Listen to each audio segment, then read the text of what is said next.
Boa noite, povo de Deus. Gostaria de convidá-los a ficarmos em pé para que possamos começar a nossa catequese de hoje, último módulo, módulo 5, onde vamos estar falando do mistério pascal, a celebração da graça e da misericórdia. Em nome do Pai, do Filho e do Espírito Santo, confiemos a intercessão da Virgem Maria e de São José este momento de formação, pedindo sobre nós a luz que vem do Espírito Santo. Ave Maria, de graça o Senhor é convosco, bendita sois vós entre as mulheres, bendito é o fruto do vosso ventre, Jesus. Santa Maria, Mãe de Deus, rogai por nós, pecadores, agora e na hora de nossa morte. Amém. Nossa Senhora de Lourdes, São José, em nome do Pai, do Filho e do Espírito Santo. Amém. Então nós fizemos um percurso muito bonito até agora, 4 módulos, aonde nós vimos no primeiro módulo o princípio, os princípios, as bases da teologia do pecado. Depois destrinchamos os 7 pecados capitais. Como eu bem disse para vocês, a gente não pode parar somente no pecado, porque o pecado gera desesperança. Então hoje, nosso último módulo, nós vamos falar da graça e da misericórdia que nos é dada através do mistério pascal. Mas para a gente poder de fato avançar, precisamos saber o que é o mistério pascal. O Catecismo da Igreja Católica, ele define, aqui eu coloquei um resumo geral, do número 571 ao 655. Ele define o mistério pascal como o cumprimento do desígnio salvífico de Deus, realizado uma vez por todas pela morte redentora de Cristo. Ele compreende a paixão, a descida aos infernos, a ressurreição e a ascensão de Jesus. O povo entra por conta própria no pecado, Pecamos, Adão e Eva pecam. Deus não para neste ato maldoso, que é o ato do pecado. Deus maquina, coloca um plano de salvação, quer salvar o seu povo através do sacrifício do seu filho. Então isso, este plano salvífico vai de fato gerar o que nós chamamos hoje de mistério pascal. E para nós podermos de fato definir de maneira clara o que é o mistério pascal, a gente vai se centrar na vida de Jesus, olhando a sua paixão, a sua descida aos infernos logo após a sua morte, a ressurreição e a ascensão, que é a ida de Jesus aos céus, aonde ele completa o seu ciclo.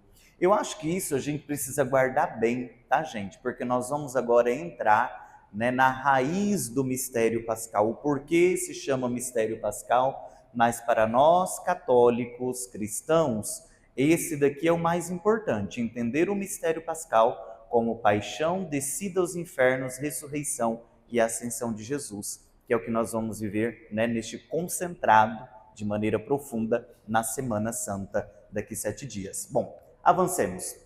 Os aspectos bíblicos do mistério pascal, aonde nós tiramos na Bíblia esta parte, essa ideia de mistério pascal. Primeiro ao Coríntios, São Paulo vai dizer à comunidade de Coríntios, na sua primeira carta, capítulo 5, versículo 7, pois Cristo, nossa Páscoa, já foi sacrificado por nós. São Paulo identifica Jesus, a Páscoa. E aí guardem isso também, porque depois a gente vai entender o que é a Páscoa dentro da tradição judaica. E ainda na sua primeira carta aos Coríntios, mas no capítulo 15, agora versículos 3 e 4, São Paulo vai dizer: Cristo morreu por nossos pecados, segundo as Escrituras. Foi sepultado e ressuscitou no terceiro dia, segundo as Escrituras. Aqui nós temos de uma maneira bem definida, esse mistério pascal, dividido em etapas deste cumprimento do mistério da salvação pela vida do Cristo. Avancemos, agora que nós vamos entrar num terreno um pouco talvez desconhecido para a gente, Nós estamos acostumados à Páscoa cristã, e às vezes até mesmo a uma Páscoa que eu diria mundana. Quando fala Páscoa, ovo de Páscoa, coelhinho, Coelhinho da Páscoa que trazes para mim, criançada, né? E coloca, e canta, e coloca aquele chapeuzinho de coelhinho, e pinta a pontinha do nariz e tal, né? Agora aqui nós vamos entender, porque a nossa Páscoa, a festa cristã da Páscoa, não nasceu do nada.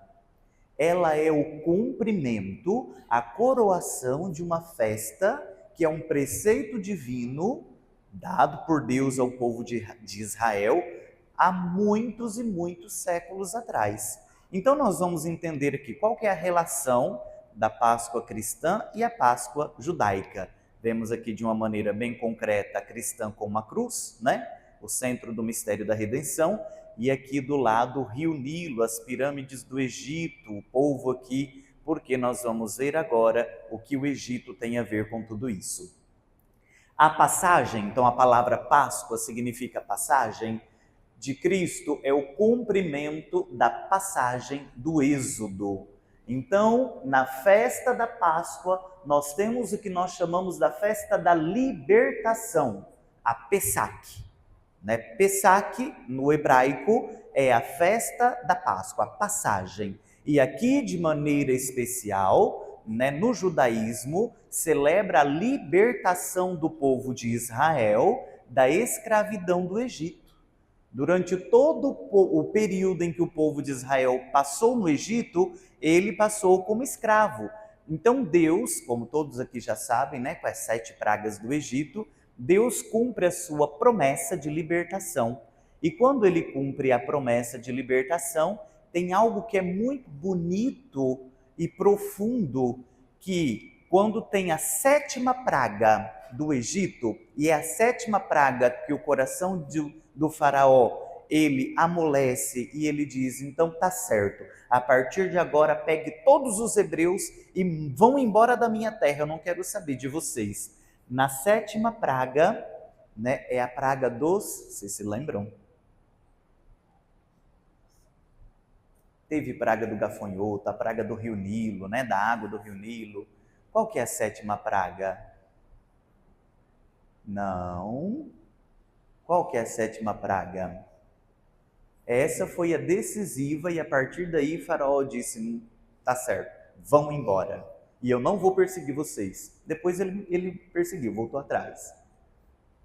A morte dos primogênitos. Até mesmo Faraó perdeu o seu filho. Quando se tem a morte dos primogênitos, Faraó perde o seu filho, ele volta atrás na sua decisão e diz, mandem todos ir embora, não aguentamos mais. Só que os hebreus, nenhum deles perdeu os seus primogênitos, ninguém morreu da parte dos hebreus. Por quê, padre? Porque Deus deu um mandamento, deu uma ordem dizendo, vocês vão imolar um cordeiro e o sangue desse cordeiro será passado nas portas. O anjo irado, quando passar para ferir os primogênitos, diante das portas que tiverem marcado o sangue do cordeiro, o anjo passará adiante. Um gesto de misericórdia que salva os primogênitos dos hebreus, né? Então aqui, por que é importante? O que nos salva de fato do pecado? Qual é o ato, o momento específico onde somos libertos do pecado? No momento em que Jesus morre, derrama o seu sangue por nós. E o batismo é de fato esta marca. Nós somos marcados pelo sangue do Cordeiro para que o anjo irado não nos atinja, para que o pecado não nos atinja, para que a morte não nos atinja. Olha que bonito isso, gente. E aqui nós vemos, né, essa raiz da misericórdia. Então Deus age com misericórdia para com o seu povo, para libertá-lo da terra da escravidão. Mas, veja bem, a Pesach, né, a festa da Páscoa, ela é associada de maneira direta a uma refeição, a uma ceia. Porque na noite em que eles foram libertos, e a gente vai escutar na vigília do Sábado Santo, todas as leituras, e nós vamos ver que o povo foi liberto à noite, eles tiveram que comer às pressas. Não tinha tempo de sentar, forrar a toalha bonita, né? Colocar tudo em volta e conversar, e conversar, e conversar. Não tinha esse tempo. Eles precisavam comer e já ir embora. E o que que acontece? Aqui nós temos uma maneira muito específica de viver esta ceia, que é dois elementos que não faltaram: o pão e o vinho.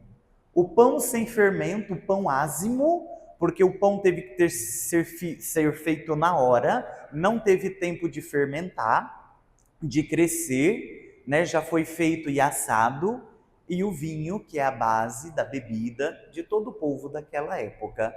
Dá para fazer alguma relação com o que nós vamos viver daqui a pouquinho, sim ou não? Né? Eucaristia, pão, vinho, o pão eucarístico, que é um pão ázimo, sem fermento, né? O pão da Eucaristia não tem fermento, não sei se vocês sabiam disso.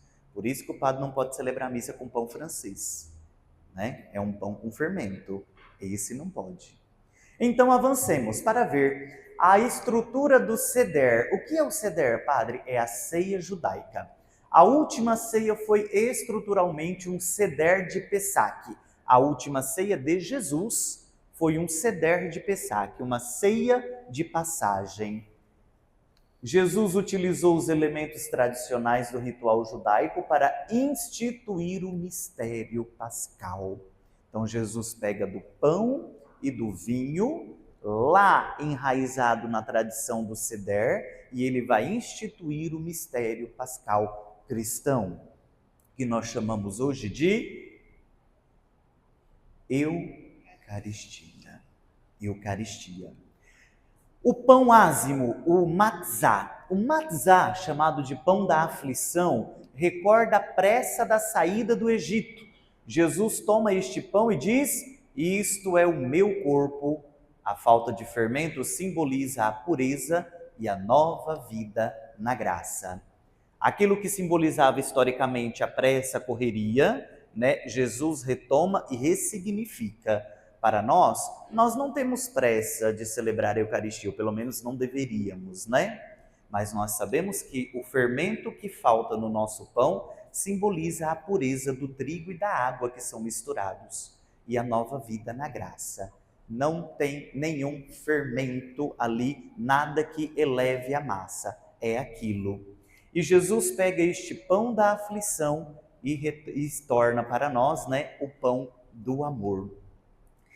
Agora, aqui, gente, eu gostaria que vocês prestassem atenção, porque talvez vocês não sabiam, mas no Seder existem 4 taças de vinho, que são tomadas acompanhadas de orações específicas e que vão justamente representar cada promessa que Deus fez aqui no livro de Êxodo para o seu povo. Então, a primeira taça de vinho, tomada por todos os participantes do Seder, é a taça onde Deus promete que vai tirá-los da terra da escravidão. A segunda taça é a taça onde Deus promete que vai livrá-los da mão dos seus inimigos. A terceira taça é uma taça de resgate. Eu vos resgatarei. E aqui nós estamos falando da taça da bênção, porque Jesus nos resgata do pecado através do derramamento do seu sangue. E a última taça que será tomada Vocês estão tímidos hoje, hein? A última taça será tomada no Calvário. É a taça, eu vos tornarei o meu povo, é a taça da consumação. Aqui em grego está escrito tetelestai. Tetelestai foi a última palavra que Jesus disse no alto da cruz.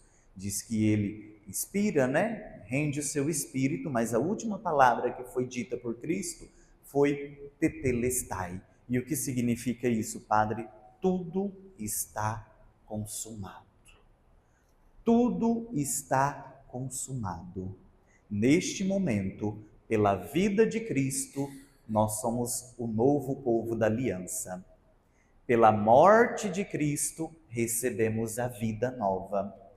Pelo dom da vida de Cristo, nós nos tornamos o povo de Deus. cumprindo as 4 promessas que Deus fez para o povo de Israel no Egito. Vocês estão entendendo que a morte de Jesus não inova, ou melhor, não inventa nada de novo? Ele cumpre aquilo que Deus prometeu para o seu povo. Avancemos. Memorial. Por que é importante guardar esta palavra e entender o que é memorial? Memorial do grego zikaron significa o quê? Para o judeu, o memorial não é apenas lembrar, mas tornar o evento presente. O memorial não é uma festa de aniversário, onde a gente vai cantar parabéns e dizer, olha, mais um ano de vida. Não, para o judeu e para nós também cristãos, a gente vai entender daqui a pouquinho, o memorial é tornar presente o evento. Nós vamos, de maneira concreta, reviver, né? Este dia será um memorial para vocês, vocês celebrarão como a festa do Senhor, celebram-no de geração em geração, como estatuto perpétuo, Êxodo 12, 14. O Zikaron, né, o memorial da Páscoa, a festa da Pessaque, é uma obrigação para o povo judeu. Deus deu um mandamento e diz, é para celebrar de maneira perpétua e não é para faltar um ano. Naquele período específico se terá a festa da Páscoa. E aí nós avançamos um pouco mais em algumas curiosidades e depois vamos retornar, porque a festa da Páscoa para nós também é um preceito, né? Eu acho, não é? Sim ou não? Dá para faltar na vigília pascal? Se pode faltar? Por motivo que não seja realmente grave, né? Gente, curiosidades, tá? Coisas que não foram combinadas. Vejam bem isso daqui. O horário do sacrifício, os historiadores notam que Jesus morreu na cruz exatamente na mesma hora em que os cordeiros pascais estavam sendo sacrificados no templo, por volta das 15 horas da sexta-feira. Jesus morre na cruz, entrega o seu espírito por volta das 15 horas, como nos diz a palavra de Deus, e é justamente o horário em que os sacerdotes no templo estavam imolando o cordeiro para a festa pascal. Isso mostra o que, essa curiosidade? Que Jesus é o cordeiro pascal imolado por excelência. Ele é aquele que de uma vez por toda vai abolir o sacrifício de animais, porque o sacrifício da sua vida, né, é muito maior e abranda, ou melhor, né, faz de uma maneira concreta pagar a dívida que temos, né, com o próprio Deus. A segunda curiosidade, sem ossos quebrados. A lei judaica proibia que se quebrassem os ossos do cordeiro pascal. O Evangelho de João enfatiza que os soldados não quebraram as pernas de Jesus, ligando historicamente ao rito judaico. É muito claro na palavra de Deus. Se um cordeiro é ofertado para o Senhor, ele não pode ter deficiência nenhuma. Eu vou dar para Deus, né? Lembra que a gente falava na homilia, a gente dá o resto para Deus, né? Para não ter esse risco, até o próprio Deus intervém e fala, eu não quero cordeiro manco, cordeiro sem perna, né? Porque não vai ser usado no rebanho, então vamos colocar lá, dar para o templo. Não, precisa ser um cordeiro, né? Em suas excelentes condições, que não tenham de fato nenhuma deficiência. E esse cordeiro, ele precisa ser imolado sem ser quebrado nenhum osso. E o que acontece aqui é, Jesus na cruz, nenhum osso seu foi quebrado. A Bíblia diz que foram quebradas as pernas dos 2 ladrões. Mas a de Jesus, o que aconteceu? Para certificar que ele iria morrer? A lança traspassou o seu coração. Olha só, curiosidade. Bom, avancemos. Aprofundamento teológico. É importante a gente olhar com um olhar teológico. Que isso, padre? Com um discurso mais aprofundado, vendo a ação de Deus em cada uma das coisas, para não ficarmos somente em algo que seja histórico, né? Então vamos lá. A aprofundação teológica, a misericórdia, ficou pequenininho, hein, padre? Até eu tenho que chegar mais perto para ler. A misericórdia, o debruçar-se de Deus. A misericórdia não é apenas um sentimento, mas uma ação. No mistério pascal ela se manifesta na paixão e morte de Jesus. Veja bem, a misericórdia não é um sentir de Deus, ai, coitadinhos, ai, e agora o que a gente vai fazer? Não, a misericórdia é algo que vem de dentro do coração de Deus e culmina numa ação. E qual é a ação misericordiosa de Deus aqui? A morte do seu próprio filho, a entrega do seu próprio filho por nós. A solidariedade total. Deus não observa o sofrimento humano de longe, ele assume. Por mais que ele não precisasse, né, gente? Deus não precisava assumir o nosso sofrimento. Nós procuramos sarna para se coçar, como diz o ditado, né? Mas Deus não olha de longe, Deus assume sobre a sua carne, sobre a sua vida, o nosso sofrimento, o sofrimento que o pecado nos traz. O perdão radical. Na cruz, a misericórdia atinge seu ponto máximo. No perdão aos executores, mostrando que não há abismo humano que o amor divino não possa alcançar. É muito importante esse último ponto, porque na cruz Jesus morre por todos. Os justos, os injustos, aqueles que bateram nele, aqueles que o pregaram na cruz, aqueles que cuspiram nele, aqueles que fizeram parte daquele processo que foi fajuto, né? Todo mundo já tinha condenado Jesus, mas fizeram um processo, mesmo assim para dizer que a justiça estava sendo feita. Todos no alto da cruz foram perdoados por Jesus. A misericórdia atinge todas as gerações, as passadas, a presente e também as futuras. A graça, a vitória da vida nova. Se a paixão é a face da misericórdia que cura, a ressurreição é a face da graça que eleva. Se Jesus na cruz nos cura dos nossos pecados dando a sua vida, na ressurreição ele entrega de maneira voluntária o céu inteiro a nós. A porta do reino dos céus se abre quando Jesus ressuscita. É vida nova, é uma era nova. Dom gratuito. A vitória sobre a morte não é um mérito humano, mas um presente, graça. Graça significa presente, graça significa dom imerecido. Né? Você é um batizado, você é um crismado, você fez sua primeira comunhão, você é padre, você é casado, não porque você é melhor, não porque você está acima dos outros, mas é um dom imerecido, uma graça. E a justificação, pela graça, o ser humano é reconfigurado, passado da condição de criatura limitada para de filho participante da natureza divina. Eu não sei se você já pensou nisso, mas antes da morte de Jesus, ninguém poderia levar o título de filho de Deus, a não ser o próprio Jesus. Antes da sua morte, éramos criaturas, amadas, queridas, feitas com dignidade, imagem e semelhança de Deus, mas não podíamos falar de ser filhos. Depois da morte de Jesus, a graça é tão abundante em nós que ela nos dá, né, o dom, o presente da filiação divina. Avancemos. Agora nós vamos entrar na dimensão litúrgica, e essa última parte da nossa formação, gente, porque aqui nós vamos entender a nossa fé à luz do mistério pascal, e nós vamos entrar de maneira especial na vigília pascal, para a gente poder entender como é bonita a nossa fé. E às vezes a gente não se dá conta. Por quê? Porque às vezes não sabe e também às vezes não procura saber, né?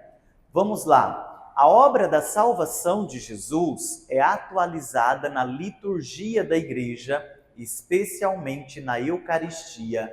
Já nos diz o Catecismo da Igreja Católica, do parágrafo 1066 ao 1134. Lembram da palavra memorial, sim ou não? Lembra que para o judeu memorial não é simplesmente relembrar, mas é reviver, tornar presente o fato passado? Para nós a Eucaristia é a mesma coisa.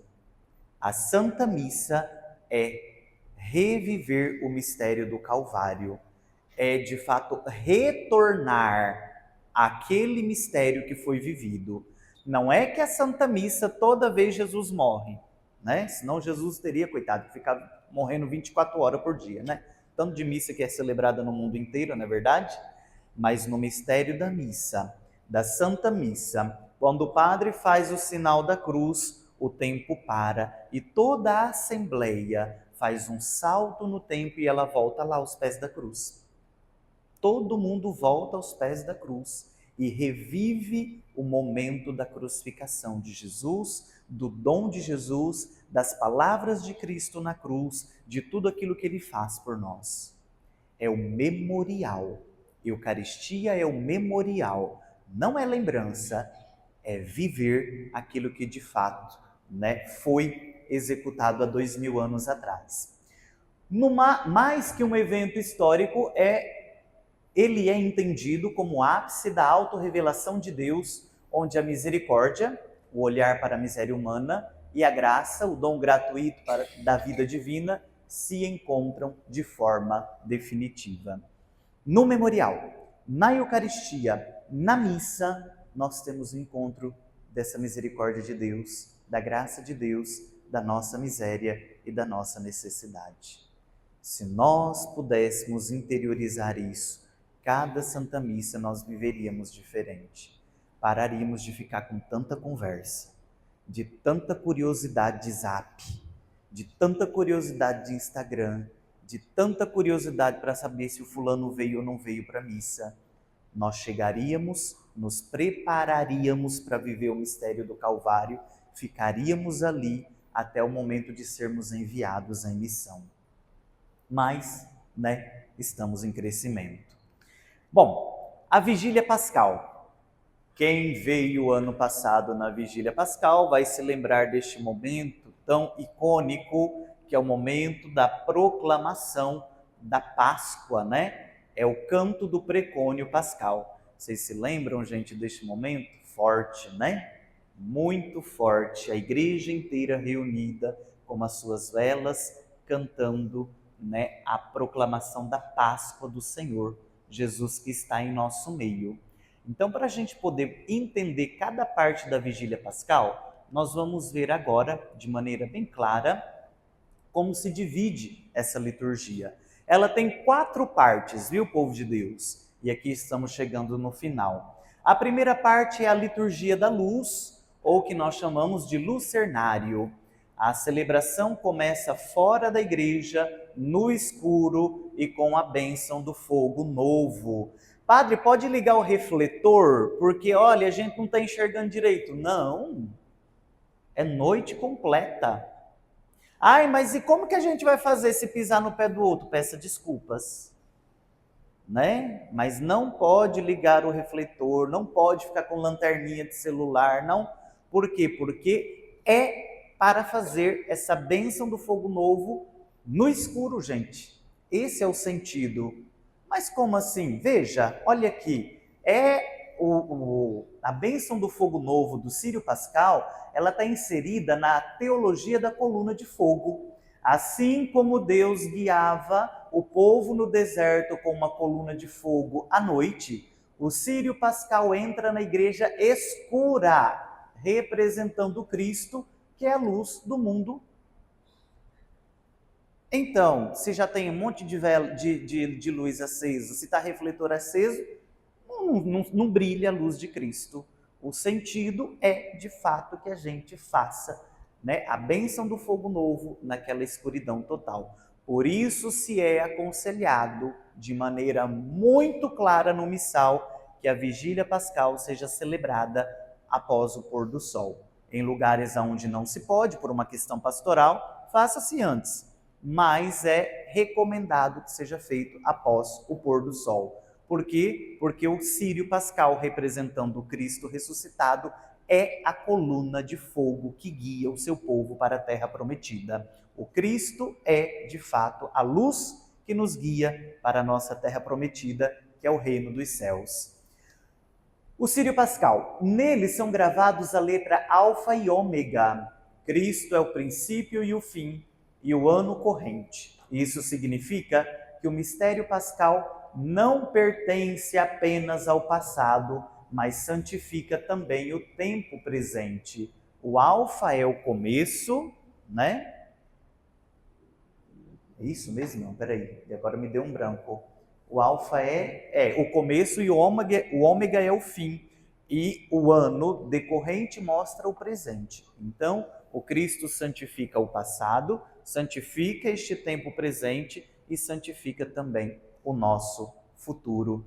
Quando o padre estiver lá fora, viu, gente, daqui 2 semanas, escutem o que ele vai falar, porque ele fala no microfone, né? O Cristo, alfa, ômega, e vocês já vão lembrar da formação, dizendo, o Cristo que santifica o passado, o presente e o futuro. Amém? Então nós vamos entrar na segunda parte da Vigília Pascal, que se chama a Liturgia da Palavra. Mas, meu Deus, eu fui numa missa uma vez, padre, que não terminava mais. 3 horas de missa, o povo lia e lia e lia, não parava de ler. Eu não entendi por que aquilo, porque normalmente as missas têm 3 leituras, 4 no máximo, né, quando canta ali o salmo. E essa missa tinha nem eu perdi as contas. Você foi na missa da Vigília Pascal. É a única missa onde a gente tem este monte de leituras. Mas por que esse monte de leitura não é exagerado? Não. Porque em cada leitura nós vamos ver a evolução, a progressão da história da salvação. Elas recapitulam desde a criação, começando com Adão e Eva, lá no Gênesis, passando pelo sacrifício de Isaac e a travessia do Mar Vermelho até a promessa dos profetas. E ainda dentro da liturgia da palavra, nós vamos ter o canto do aleluia. Lembra-se que durante a quaresma ninguém fala aleluia, não é verdade? Não cantamos o glória. Então aqui, neste momento, nós vamos ter o aleluia, que é um grito, uma aclamação reservada, né, de maneira específica para o ressuscitado. Após o silêncio da quaresma, o cântico do glória e do aleluia rompe a liturgia anunciando que a promessa se cumpriu. Teologicamente, é o momento em que a história humana se une à eternidade. Deus ressuscitou. Por isso, gente, no Sábado Santo, né, não é dia ainda de ficar fazendo churrasquinho, de ficar se enfiando em bebida. Sábado Santo é continuação do silêncio, é continuação da esperança. E à noite, ao gritar o aleluia, ao poder viver o mistério da Vigília Pascal, ali sim o nosso coração tem a certeza, ele ressuscitou, né? Eu já vejo que tem gente que a Sexta-feira Santa vive de uma maneira piedosa, não faz nada, né? Não trabalha, faz a comida até no dia anterior, porque não se faz nada na Sexta-feira Santa, mas o sábado já libera o churrascão, vive aquela, né? Aí bebe, não vai na Vigília Pascal, né? Porque como que eu vou assim? Não é o tempo disso ainda, é à noite. À noite nós vamos ter, né, a graça, a certeza da ressurreição que vem pela liturgia. Bom, o penúltimo ponto, a liturgia batismal, que faz parte também da Vigília Pascal. É o momento por excelência do batismo, viu, gente? A liturgia, a Vigília Pascal é a celebração específica aonde nós batizamos os adultos. Ai, mas eu entrei na catequese, só vou batizar só o ano que vem? Por quê? Porque é na morte de Cristo que somos batizados e é na ressurreição de Cristo que nós somos gerados para a vida nova. Então tem todo o seu sentido de você ser batizado na Vigília Pascal. Tem todo o sentido de você viver o que a gente chama da mistagogia da fé, de entrar nesse mistério, né? Então, o que acontece aqui? Existe a bênção, né? A bênção da água, todos os seus, eu diria aquilo que é próprio dessa parte da liturgia batismal.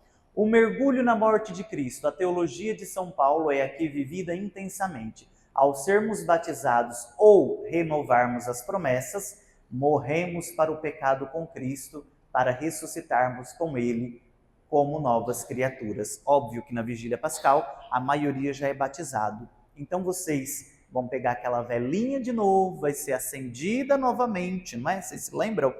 e novamente nós vamos professar a nossa fé, renovar as nossas promessas batismais. Ali você está revivendo a graça do seu batismo, você está revivendo a sua fé.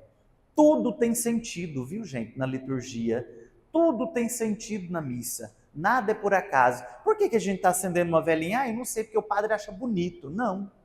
Está com o seu sentido profundo, teológico, bíblico. E para terminarmos, a água viva, a bênção da água batismal, recorda que a vida divina flui do lado aberto de Cristo na cruz. É o momento em que a misericórdia se torna um sacramento. Tem muitos padres da igreja que dizem que a igreja nasce de maneira objetiva quando o coração de Jesus é rompido pela lança, porque ali ele jorra a sua misericórdia, que é distribuída através dos sacramentos que nos são dados. Última parte, liturgia eucarística. É o ápice da vigília.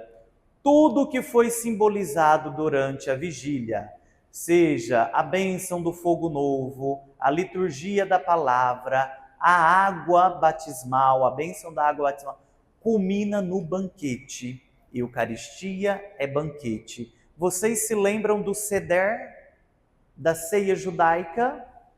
Sim ou não? É um banquete, uma refeição feita com principalmente dois elementos, que são o pão e o vinho, o pão sem fermento e o vinho. E a Eucaristia é justamente o banquete. E eu não sei se vocês repararam, gente, quando vocês entram na igreja, às vezes a gente não vê bem, mas é uma mesa, não é?